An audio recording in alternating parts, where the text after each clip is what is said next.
கர்நாடக மாநிலம் தார்வாடு மாவட்டம் ஹுப்ளி மாநகர போலீஸ் எல்லைக்குட்பட்ட அசோக் நகர் அருகே உள்ள சந்தோஷ் நகர் பகுதியில் பெயிண்டர் ஒருவரின் 5 வயது மகள் இன்றைய தினம் படுகொலை செய்யப்பட்டார். அதாவது இன்று காலை அந்த 5 வயது சிறுமி தன் தாயாருடன் வீட்டு வேலைக்கு சென்றிருந்த போது வீட்டு அருகே விளையாடிக் கொண்டிருந்த போது மர்ம நபர்களால் கடத்தப்பட்டார். பின்னர் சிறிது நேரத்தில் அந்த சிறுமி அருகில் இருந்த பாலடைந்த வீட்டில் உள்ள பாத்ரூமில் சடலமாக இருந்தார். இது தொடர்பாக ஹுப்ளி மாநகர போலீசார் வழக்கு பதிவு செய்து குற்றவாளியை பிடிக்க பல்வேறு பகுதிகளாக சிறப்பு போலீஸ் படை அமைத்து தேடி வந்தனர். இன்று மாலை இந்த குற்றவாளியான பீகார் மாநிலத்தைச் சேர்ந்த ரித்தேஷ் என்பவரை போலீசார் சுற்றி வளைத்தனர். அப்போது போலீசாரை ரித்தேஷ் தாக்க முயன்றதால் ஆளில் சுடப்பட்டு பின்னர் அவர் இறந்து விட்டார். தற்போது அவர் இறந்து போன அந்த பீகார் மாநிலத்தைச் சேர்ந்த ரித்தேஷ் என்பவரின் சடலம் ஹுப்ளி அரசு மருத்துவமனைக்கு சடல பிரேத பரிசோதனைக்காக அனுப்பப்பட்டுள்ளது.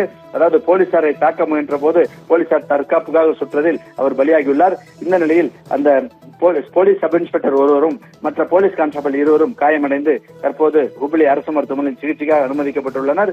அது 5 வயது சிறுமி பலாத்காரம் செய்து கொலை செய்யப்பட்டாரா அல்லது மர்ம நபரால் எதற்காக கொலை செய்யப்பட்டார் என்பது குறித்து போலீசார் ஒருபுறம் விசாரணை நடத்தி வந்தாலும் மறுபுறம் சிறுமியின் உறவினர்கள் அசோக் நகர் காவல் நிலையம் முன்பு இன்று நாள் முழுவதும் போராட்டத்தில் குதித்தனர். அதேபோல் சிறுமிக்கு ஆதரவாக பல்வேறு கன்னட அமைப்பினர் ஒன்று கூடி போராட்டம் நடத்தியதால் போலீசார் விழித்திருந்து உடனடியாக 24 அதாவது சம்பவம் நடந்து 8 மணி நேரத்தில் குற்றவாளியை சென்கவுண்டரில் சுட்டுக் கொன்றது குறிப்பிடத்தக்கதுங்க.